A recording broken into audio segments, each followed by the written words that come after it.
Right, everybody, welcome. Can you all hear? Right, I've had to come along because I've been muted. I don't know why, so who's in the system? Anyway, welcome to full council of the 23rd of September 2020. This is what I would call a readjustment meeting following the 2nd of September. And I just want to ask members to mind your language, because there was a word or two slipped out from I don't know who last time. We are live, so please, if you're having trouble with your connections, don't sweat.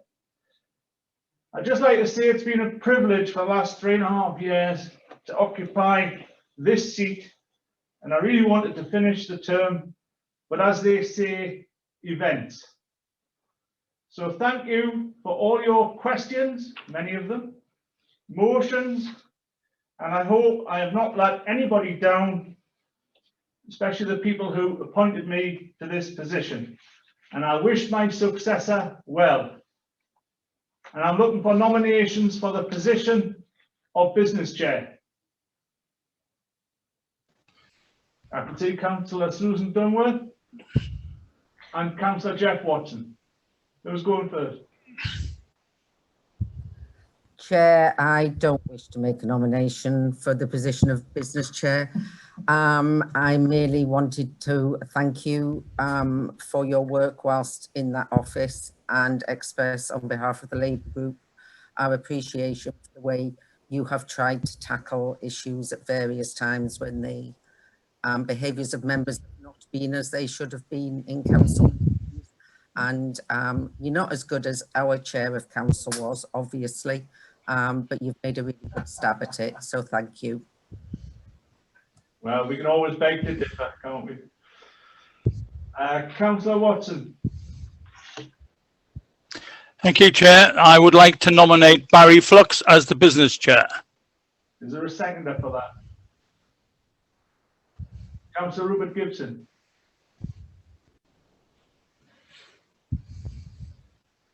Can you? Yeah, I second that. Sorry. That's seconded. Can I ask, is there any other nominations? I cannot see any other nominations. Liam, can I just proceed to announce Councillor? Well, if you could just seek the broad agreement of the meeting, please. Right, can we all agree that? On a show of hands, if you're happy with that? That's agreed, Chairman, I believe. Anybody unhappy with that? Cannot see anybody. Right. Okay, thank you. Well done. And now to elect a deputy business chair. Can I invite a nomination? I go over to Jeff Watson. Jeff? Thank you, Chair. I would like to nominate Gordon Stewart as the deputy business chair. And can I have that seconded, please? Councillor Riddle? I would like to second that, thank you. Thank you there. Can I have the broad agreement of the meeting that that is agreed? Hands up, and I don't see, I take it nobody's against that. We'll proceed on that basis. Okay, I carry on onto the agenda, and I go to point 2 on the agenda, which is apologies for absence. Do we have any apologies for absence? Apologies from Councillor Homer and Councillor Jones. Okay, Councillor Homer and Councillor Jones. Do I have any other apologies? No, I will leave that as that then. Okay. Point 3, disclosure of members' interests. Does anyone have any interest to declare which they have not done so previously? And use your hand if you need to use that. I'm just looking for hands. I can't see any hands, so I shall move on to the next item on the agenda, which is the appointment of leader. To appoint a leader for the remainder of the ensuing council year. Can I have a nomination, please? Councillor Dodge, you have your hand up. You're silent, so I shall go over to Councillor Sesford instead. Councillor Sesford. Yeah, hello. Yeah, thanks. I'd like to nominate Councillor Glenn Sanderson for the leader. Do I have a seconder for that? Yeah, I'll go for Councillor Riddle. I saw your hand up. Yes, I've known Glenn for an awful long time. I think he's a grand chap, and I think he will do a very good job as leader of this council. Okay, so we have a nomination. Do we have any other nominations for leader? I am not seeing any hands up other than Councillor Seymour, but I think that might have been to Councillor Hill. You've got your hand up. Can I invite you in to speak? Thank you, Chair. All I'd ask is, it doesn't necessarily name vote, but could I ask in this one that there's a specific chance for members to say whether they're for, against or abstain, please? I'm going over to Councillor for legal advice on that one too, Liam. I assume that's the case. You could ask the members. Just a proper vote on it. Yeah, Yeah, and we can count those members as we would ordinarily. Chairman. We can- Best we can. we can indicate that as best we can. Yes. Councillor Dungworth, you have your hand up. Yeah, sorry, I probably need to speak a bit later, but what was that decision on a named vote? Because that wasn't a very clear answer. Okay, decision on name vote. I assume we would need further meeting, would we, to indicate that? Chairman, I don't believe that there was a name vote request, that it was just a general indication as to perhaps the numbers for and numbers against and any abstentions, if I understood Councillor Hill. Chair, I'll make it simple. I request a name vote. Okay, that's fine. I think we Needing a fifth of those members present. so I need a fifth of you to put your hand up if you want that. Probably 13 or You so. need to do it on the participants. Yeah.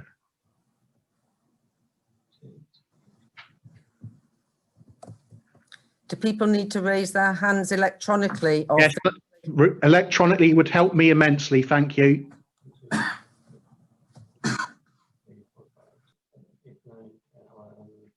Is there a second page?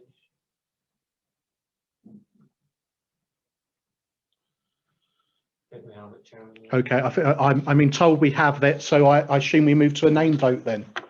Yes, Chairman. Okay, Um, so it's for, against, or abstain. Is that correct? Yes, that's correct, Chairman, for the appointment of. Yeah, thank you. For the appointment of Councillor Livingston, and obviously against the appointment of Councillor Sanderson and any abstentions. I'll just begin as I would normally, Chairman, if that's okay. Yeah, sure. Reading out the names. Councillor Armstrong. For. Councillor Bond. For. Councillor Bennon. Bennon, for. Councillor Bowman. Abstain. Mr. Campbell. Abstain.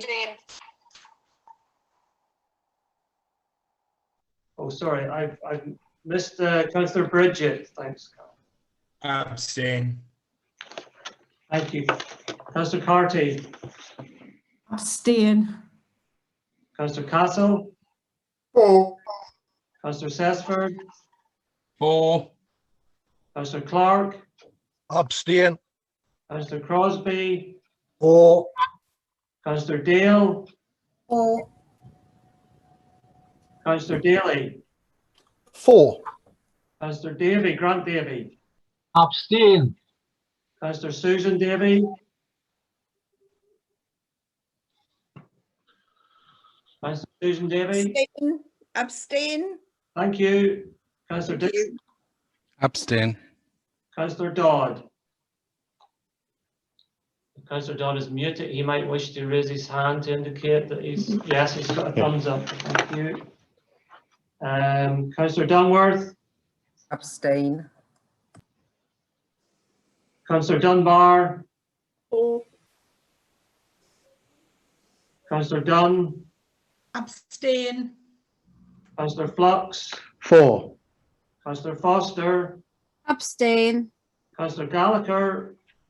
Abstain. Councillor Gibson. For. Councillor Gobin. Abstain. Councillor Grimshaw. Abstain. Councillor Happel, Abstain. Councillor Hill, Against. Councillor Horncastle, For. Councillor Hutchison, For. Councillor Jackson, For. Councillor Jones, sorry, apologies from Councillor Jones, Councillor Kennedy, For. Councillor Lang, Abstain. Councillor Laurie, For. thank you, Councillor Ledger, Abstain. Councillor Murray, For. Councillor Nesbitt, Abstain. Councillor Oliver, For. Councillor Parry, Abstain. Councillor Pattison, For. Councillor Purvis, Abstain. Councillor Quinn, For. Councillor Reid, Abstain. Councillor Renner Thompson, For. Councillor Richards, Abstain. Councillor Rickerby, Abstain. Councillor Riddle, For. Councillor Robinson, For. Councillor Roughhead, For. Councillor Sanderson, For. Councillor Seymour, For. Councillor Sharp, For. Councillor Simpson, Abstain. Councillor Stewart, For. Councillor Stowe, For. Councillor Swinburne, For. Councillor Swithenbank, Abstain. Councillor Thorne, For. Councillor Towns, For. Councillor Wallace, For. Councillor Watson, For. Councillor Wearmouth, For. Councillor Webb, Not here. still not here. Still not here.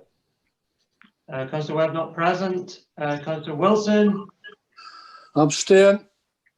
thank you, members. Bear with me a second. Councillor Dungworth, did you have your hand up? You're on mute. Yeah, but it's not in relation to the vote, so sorry to confuse it on No, that. no problem. I just wanted to check.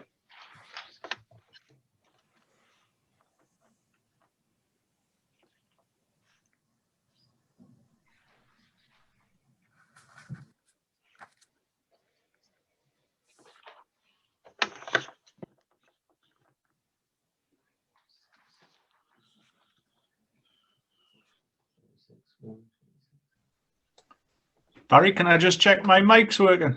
It is working now, Richard, yes. Thank you, got it going. 6 for, 1 against. What a shame. Okay, the vote is here. There's 36 for that, 1 against and 26 abstentions. So I declare that Councillor Sanderson is now the leader of the council, and I'd invite him to address the council meeting now. Thank you very much, Mr. Chairman. It is a great honour. Some might think it's a poison chalice, but for me it is a great honour. But every councillor, every county councillor involved in this meeting is actually just as much a director of this multi-million-pound company as I am. So I'm hoping that together we can try to concentrate on positivity and less on negativity. More time on getting behind our staff, each and every one of them. More for working for the best for our residents. And more relevant discussion between us. Because any successful business does have to have good communication. So I'm pleased to announce my deputy leader, Richard Dodd, and a cabinet, which I shall read out to you now. This has been refreshed in terms of responsibilities, and they are laid out in the agenda. But these better align to the key areas of work. Corporate services will be Councillor Nick Oliver, adults wellbeing will be Veronica Jones, community services John Riddle, Business and Tourism, Richard Wearmouth. Children and Young People, Guy Renner-Thompson. And Healthy Lives, Jeff Watson. You know the business chair and the deputy business chair, and I'm looking forward to working with them. And in the cabinet will be our Equality and Diversity champion, Wendy Patterson. Wendy will work with Councillor Jones and sit in cabinet meetings, specifically to renew our commitment to all people in the county protected in law, to protect them from discrimination and disadvantage, and to make sure that equality is at the heart of everything we do. Thank you. Thank you, Leader. I do have hands up from Councillor Dale and Councillor Dungworth. Can I ask, I think Councillor Dungworth was first. Can I invite you to put your point? Thank you, Chair, and congratulations, Chair, on your appointment. Congratulations to Councillor Sanderson as well on his appointment. We have not voted against this appointment because we acknowledge that it is the responsibility of the major group on this council to choose and appoint their leader and deputy leader. However, despite having a lot of personal respect for you, Glenn, and a belief that you can do this job, I have to say that you are on probation at the moment, as far as we're concerned, and your administration is as well. We are disappointed to look at the list of cabinet members, to see there are still a number of people in that cabinet over whom there are some serious questions hanging. And we regret that you haven't taken the opportunity to genuinely have a clean start. Councillor Dungworth, I've been quite generous. I've been quite generous allowing you to speak. No, I'm assuming as well that the extra positions that have been created are at no additional cost to this council at the moment. Thank you very much. I'll invite Councillor Sanderson to respond to that if he wishes to, but there is no actual provision for debate here, although I was quite generous there. So I'll go over to Councillor Sanderson. No, you are correct. There will be no additional SRA involved. That's right. Councillor Dale, in relation to what I've just said, would you like to express why you've put your hand up? And you're on mute at the moment, so you need to unmute yourself. Been muted again. Right, sorry. Just to say thank you very much. I think everybody understands that this council, but not only this council, but all the residents of Northumberland are going through very, very difficult times at the moment. And as a council, we need to all work together over these very difficult times. We've got to bring everybody together. There are a lot of people working very hard. The staff are absolutely amazing about how they're going on with their work.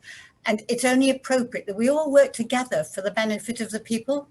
I have said this very clearly to Councillor Sanderson, and I congratulate him on his appointment. And I would actually thank him also for including everybody in a meeting last week to discuss COVID-19. And I think that was a really good start. But there are one or two things that I have said to him that I will hold him to account. I can go through those letters and I might speak to him later about them again. However, there is one thing that we need to address, and I would ask the Cabinet Member for Education.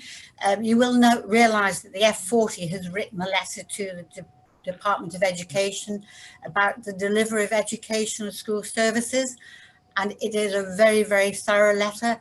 And this council needs to get behind all these schools by supporting the F40.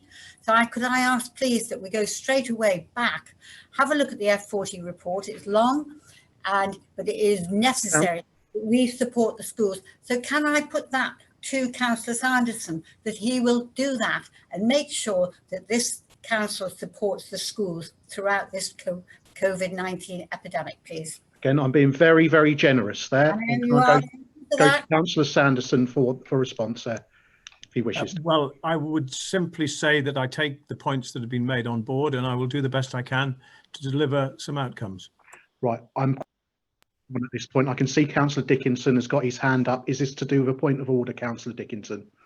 It's not, but I just wondered if you were still being generous, Chair. It's always worth a try.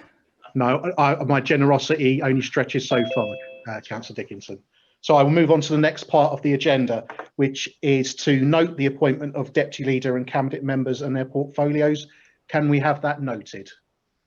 Just to confirm, Gordon Webber's now. Fantastic. Okay, is that confirmed? Are we noted that? Yes, excellent. Okay, I'm now going to move point 10 of the agenda up the agenda. The update on COVID, to receive an update from the Director of Public Health, and I invite Liz Morgan to address the meeting. Thank you very much, Chair. I'm going to share something with you, hopefully.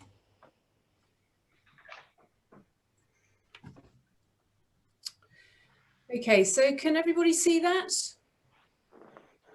Yeah, yes, I can see that. Yeah. Okay, so what we've developed for you and for the public is a public-facing dashboard which provides you with the very latest information that we have available. And I'm going to use this just to talk through where we are in terms of coronavirus across the county, because the situation has changed significantly in the 3 weeks since I last talked to you. So if I had been talking to you 4 days ago, I would have said that in the fortnight up to the 19th of September, we had nearly 300 cases. And that's 10 times the number of cases that we had a month prior to that. But speaking to you today, we have nearly 300 cases in the last week. So this infection is spreading exponentially within our community. And if you look at the timeline on the right-hand side, that steep line on the right just gives you some idea as to the rate at which cases are increasing.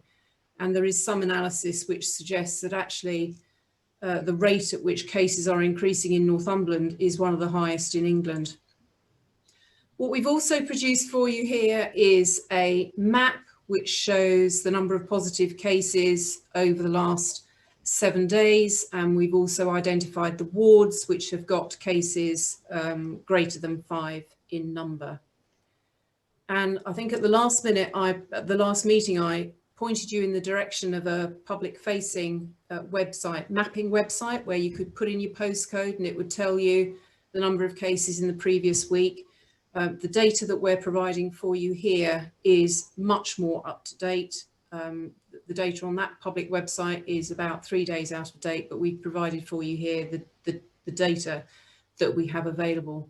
So if you look at the data for the September the 22nd, it does identify 2 cases, but that just indicates the lag time. When you look at this public health overview dashboard tomorrow, that number will have increased significantly. So in terms of this infection then, we've really have got widespread community transmission, although the rates are still highest in the southeast of the county, in Ashington, Bedlington, Cramlington. We're now seeing that infection is spreading up the coast and along the A69 corridor, and we are seeing cases popping up in our most rural communities. And that obviously is a real concern for us. What we're also seeing is an increase in Pillar 1 tests. Now, the Pillar 1 tests are those that are done in hospitals, and that increase reflects both the increased prevalence of infection in the community, but also the increasing admissions that we're seeing for patients with COVID-19. And Northumbria Trust will tell you that they have some very, very unwell patients in their hospital with COVID-19 at the moment, and that reflects really what is happening nationally. And ultimately, increases in admissions leads to increases in deaths. We're seeing a significant impact in schools. So we've currently got 31 schools with positive cases. We've got one school which has got multiple year groups off because of children who are self-isolating in a bubble. I think the impact that is having on parents is significant. I think the impact is lesser because I think because of the lobbying done in the North East, an exemption was put in place for informal childcare last week, so at least parents can continue to use informal childcare to support children around accessing schools. We've made a bit of progress in terms of testing. So we now have one local testing site which is up and running in Ashington. We have another one which is being built in Blyth as we speak. We've worked with the community to address their concerns around lighting and noise, and hopefully the benefit of having accessible testing in their community will outweigh any inconvenience caused by having those local testing sites in their communities. I think we are at a critical time with this infection. We can get back control of this virus, but it has got to be a collective effort that we all commit to. And I think the problem is that if I, as an individual, take a risk, and Liz, just so you know, your emails are up on screen. oh, lucky you. Right, I'll just close those. I think the problem is that, if I, as an individual, take a risk, then that risk is actually translated to all the people that I have contact with. And some of those contacts will be the people that we're really trying to protect. So, and I'm talking really about older people, about those people who were shielded, who are clinically vulnerable, about people who are living in care homes, and those are the people that we're most likely to that we most want to protect, but are most likely to come to harm from transmission in our community. I think also there are things that we need to and must do as individuals. So we've got to be careful about adopting those social distancing rules, about being consistent in our wearing of face coverings, hand washing. That will reduce our individual risk. We can also reduce the risk by complying with the legislation around household mixing, because we know that a lot of the increase that we're seeing is a result of mixing between households. But we also need to just be very careful about who we socialise with generally. And the recommendation is that actually we just reduce the people that we socialise with as much as possible and restrict that to our households outside the work environment.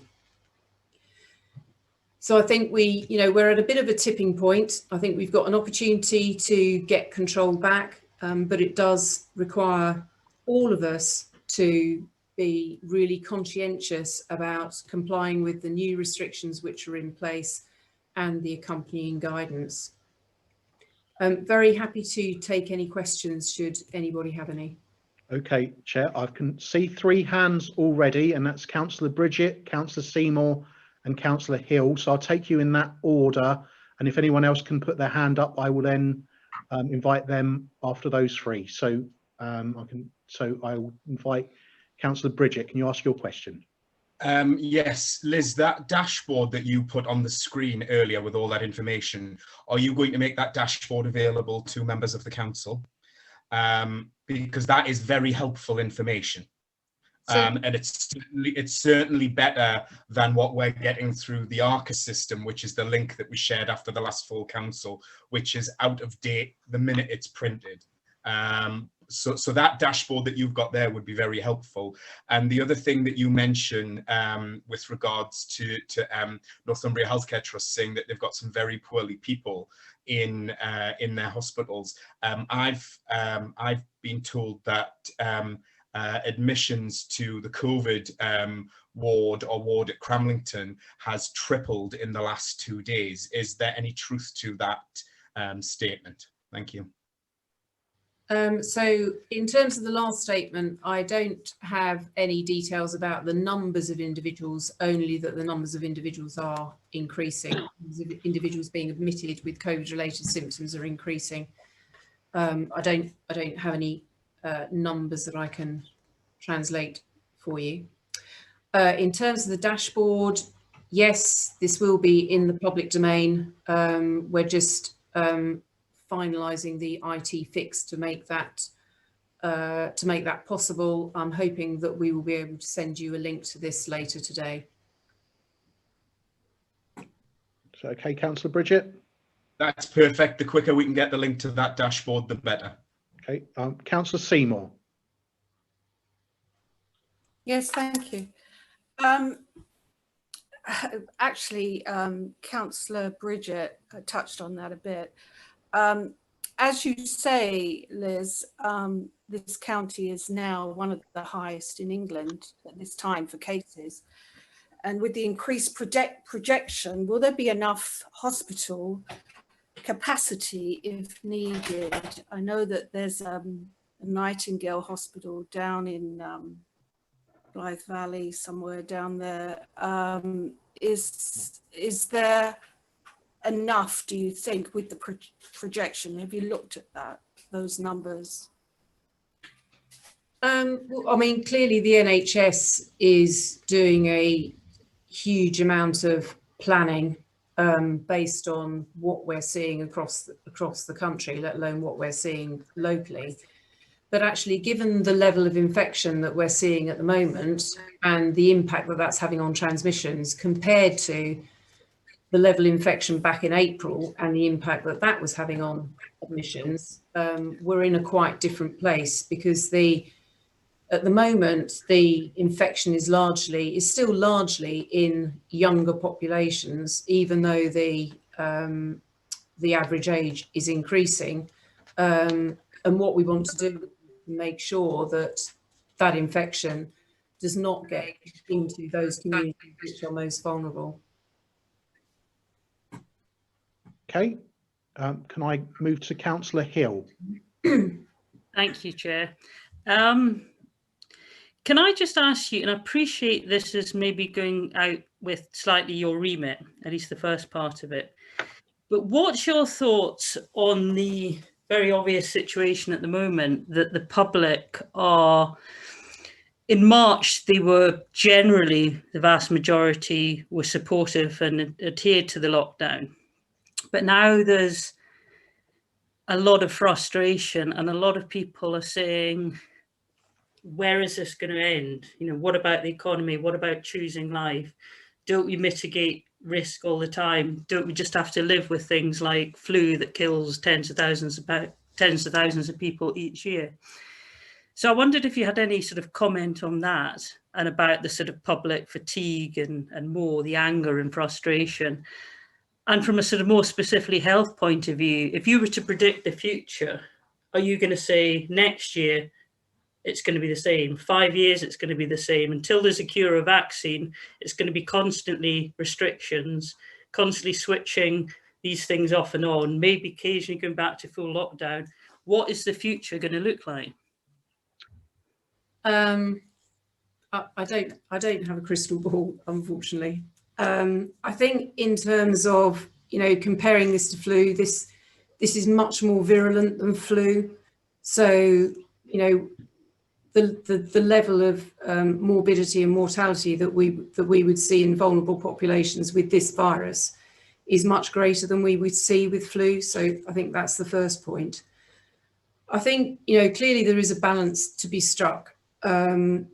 We can't live in permanent lockdown, and neither can we let the virus just run unchecked through our population. So we need to tread a middle path, which is always going to be a trade-off between trying to put in place restrictions to suppress the virus and keeping the economy open. And, you know, I guess that, you know, that is really what the government is trying to do.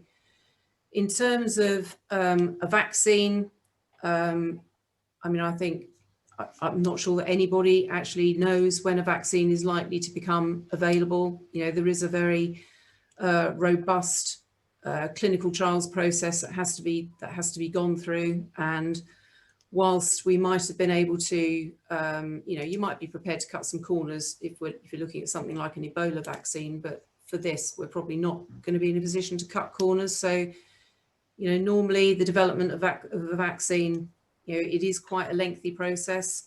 I think the Chief Medical Officer was saying that he would expect a vaccine to be in place sometime next year. But even then, I think it depends on how effective the vaccine is as to the impact that it will have. So, I mean, in summary, I think, you know, there is still a huge amount of uncertainty with this virus in terms of how long we're going to have to live with it. And even if we get a vaccine, you know, are we still going to see coronavirus within our population, but perhaps not at the level that we're seeing it at the moment? Yeah, we're still in a situation, I think we'll continue to be in a situation with a lot of uncertainty for some time to come. Okay, right. And my next trio are Councillor Robinson, Councillor Purvis and Councillor Daly. So I'll come to Councillor Robinson, please. It's already been asked, Councillor Bridget asked, it's just the importance of being able to supply our residents with up-to-date factual information, because we really need to start winning some hearts and minds here. You know, as Councillor Hill said, we've come through months and months of this. People are getting a bit shell-shocked by the news and sick of having to go through these things. We've got to keep reinforcing this message, and that's one way we can do it. And, you know, if we can have a public message about that dashboard, daily, weekly, whenever you do it, that's a great start. Thank you.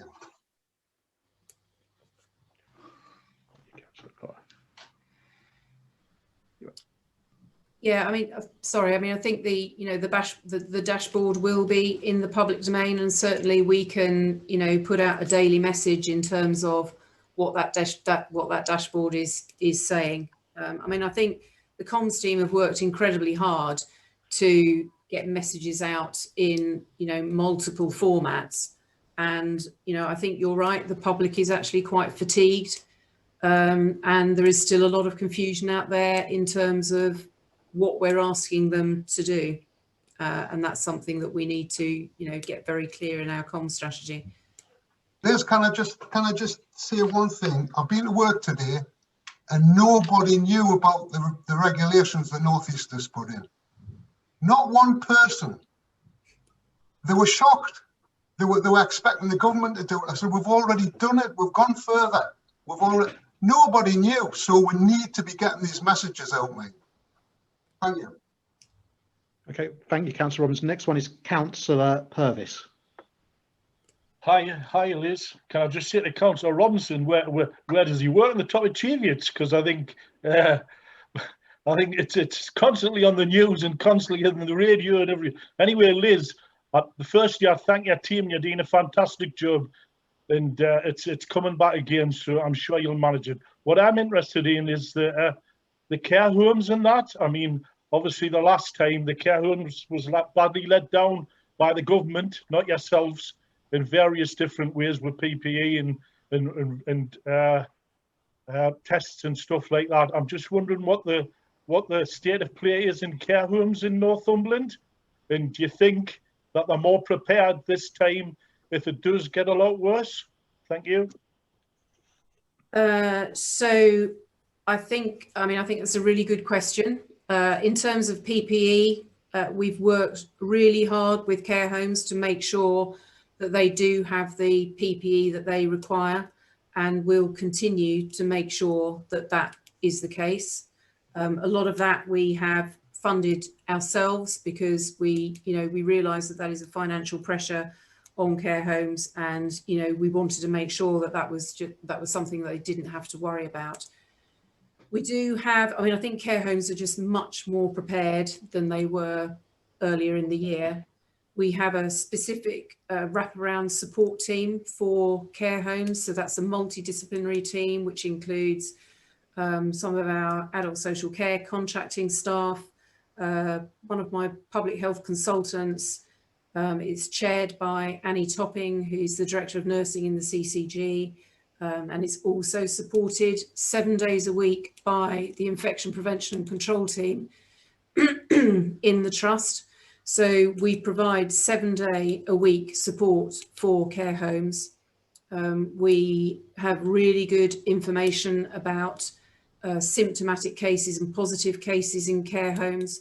And I think the most current data is, at the moment, we have 4 outbreaks in care homes, but 3 of those have been identified through the whole care home testing process. So they're largely residents or staff who have been asymptomatic. I do genuinely think that we are supporting and managing care homes as well as, if not better than, the majority of local authorities. Thank you. Keep up the good work. Thank you. Thank you. Councillor Daly. Thank you very much for the presentation, Liz. And I think it would be totally remiss of me not to acknowledge, and I'm sure I speak on behalf of everyone here, the tremendous amount of work which is being done by our staff across all sections in all departments during this continuing COVID situation. So I think we should put that on record. And obviously I know Glenn is on the call, and congratulations to you and to Richard.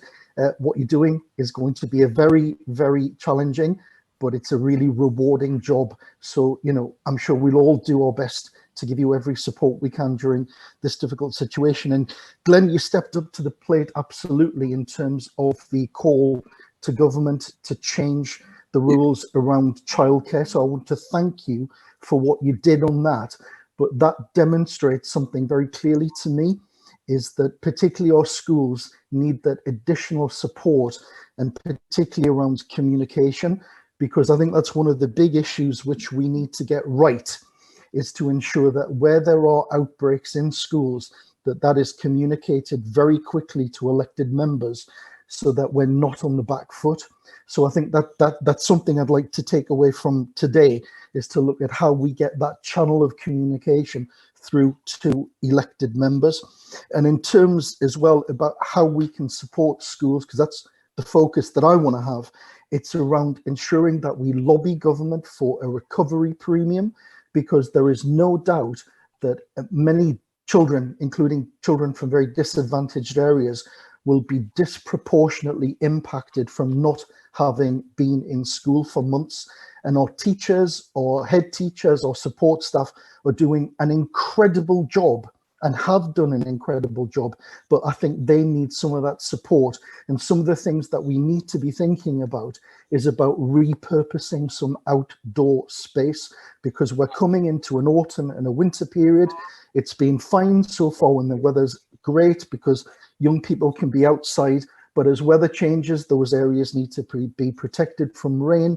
They need to be repurposed. So I do think we need, as an authority, to be looking at how we can put in additional support for our schools. So I just really want to say that, you know, there are a huge amount of things that are being done, and done very positively. We can always do more, but I think, as Councillor Dale mentioned earlier on, we need to be working together.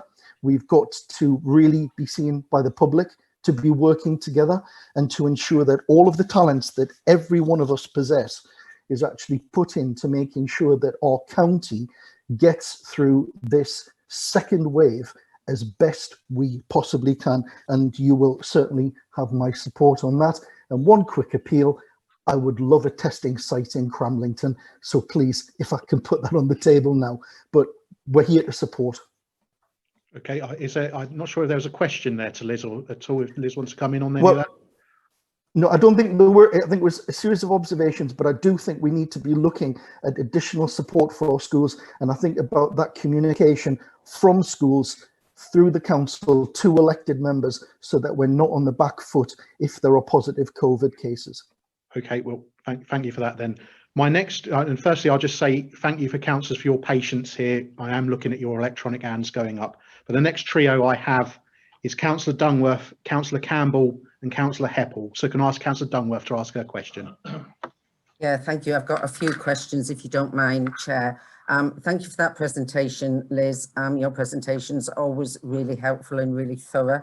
And like several other members before me, I want to thank you and your team and the rest of the local authority who I know are working flat out to try and keep on top of this. I also want to applaud the position taken by the LA7 authorities. It was absolutely right to take that proactive approach. And I think right of our leader to be part of that team, although it was quite difficult. He was only an interim leader at the time. So well done on that. I'm noticing in our figures as well as in the national figures that this time we seem to be seeing a rise in younger women contracting this disease between 20 and 40. And obviously some of the reasons for that are around social life, but they're also around the sorts of occupations that they're in possibly, and have young children. And, you know, there's multitude of reasons. And I think this question and the one connected with it are a little bit, you probably can't answer me, but I suspect we don't have such detailed data for the first outbreak or the beginning of this outbreak, because it's the same outbreak, isn't it? It's just up and down. So at that time, what we were saying, it was men and older men who were at risk, but that was at risk of dying. And so I suppose I'm saying we're not yet at the point where we can make any conclusions about the women who are being seen to have a rise in infection as to whether that's going to lead to deaths. So it's a bit of an in the air question, I suppose. I also welcome the increase, obviously, and I said this at the previous meeting, in testing sites in some of our communities who are most challenged in terms of accessing testing without a car. But we talked at the last meeting about whether the capacity of the labs behind the testing stations was up to scratch. And I just wondered if we had any indication as to how that's working. And I absolutely back Councillor Daly asking for a centre in Cramlington. I think I've raised that previously as well. I am interested to know if we locally with the LA7, LA12 or independently would be considering any further restrictions at any time, because I am still deeply concerned that the people are not getting this time. They're just not seeing the big picture. And whilst, you know, pubs close early and people can't mix in with families and things, there's still an awful lot of community activity going out there. Our community venues are open, activity classes are going on in them. I'm already getting complaints from residents about increased number of visitors to the area, and I'm not in the most touristy area, although we do have it. So it's something about this, that I can't see that community transmission stopping unless some of those community activities stop alongside. And I suppose my final question is, we have taken a cautious approach in Northumberland, and I think a lot of us here are very grateful for the experience that a lot of residents in Northumberland had in the first phase of this disease, because we were quite proactive and quite cautious. I am aware we do not have our chief executive at the moment, and I'm wanting reassurance that we have the same level of caution that we had from when we were led by somebody with a huge experience in this field. Thank you. Liz? Okay, so I'll start with your question about who is affected in terms of, you know, ill health. And I think although the people who are getting the infection at the moment are, you know, quite different from the people who were getting the infection earlier in the year, you're quite right. We are seeing higher infection rates in younger age groups. But I think in terms of people who are going to come to harm from the infection, That's probably not going to change. That, you know, that's still going to be those people with long-term conditions, people who are in older age groups, and those who fall into that clinically vulnerable category. I don't think that is going to change because we're seeing higher infection rates in younger people at the moment. In terms of the capacity of labs, I think what we've realised is that it seems that the areas that shout loudest get the capacity, and despite the fact that the North East has, you know, voluntarily went into or adopted some local restrictions, where we still feel as though some of that testing capacity is being diverted nationally to the North West and West Yorkshire. And I think because we were, I think, quite successful at influencing the Secretary of State over the issue about informal childcare, we want to be as vocal about reprioritising testing capacity to the North East, because that, you know, from our perspective, that lack of testing capacity is undermining our ability. Well, it's undermining the ability of all local authorities to implement their control plans. So we will be, you know, we will be looking at how we can lobby the government to make sure that that testing capacity is reprioritised to the North East.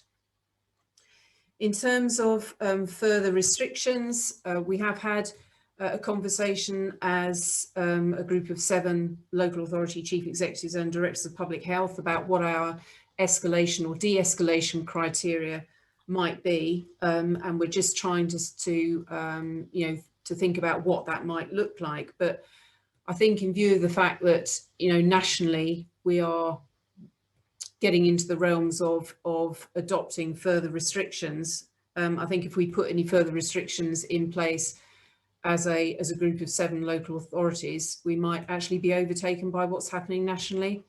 I think we probably need to wait a couple of weeks to see whether the restrictions that have put in place are going to make a difference, and just see how we get on. And I think in terms of, you know, the approach of the local authority and, you know, the approach that we've been taking, which, as you say, has been quite cautious. I don't see any reason why we shouldn't continue to take that cautious approach. Can I just check, Liz, when you're talking about vulnerable people, and, you know, we accept that's where this ends up, are there any plans for bringing in shielding, either locally or nationally, or offering support for people who we really would prefer to encourage to stay at home? And yet we absolutely need to use the political might in the North East to get some extra resources here. And let's make sure that our MPs are shouting loudly from the rooftops on this matter as well. So I think in terms of shielding, there's only one area in the country which has advised that group of individuals who were clinically vulnerable to continue to shield. But we do need to get the message out there that people who, well, all people who are vulnerable, whether they fall into that clinically vulnerable group or not, should be really cautious about what they do and who they socialise with. And if anybody needs to comply with the legislation and the guidance, it is that group of individuals, because they are absolutely the group that we need to protect.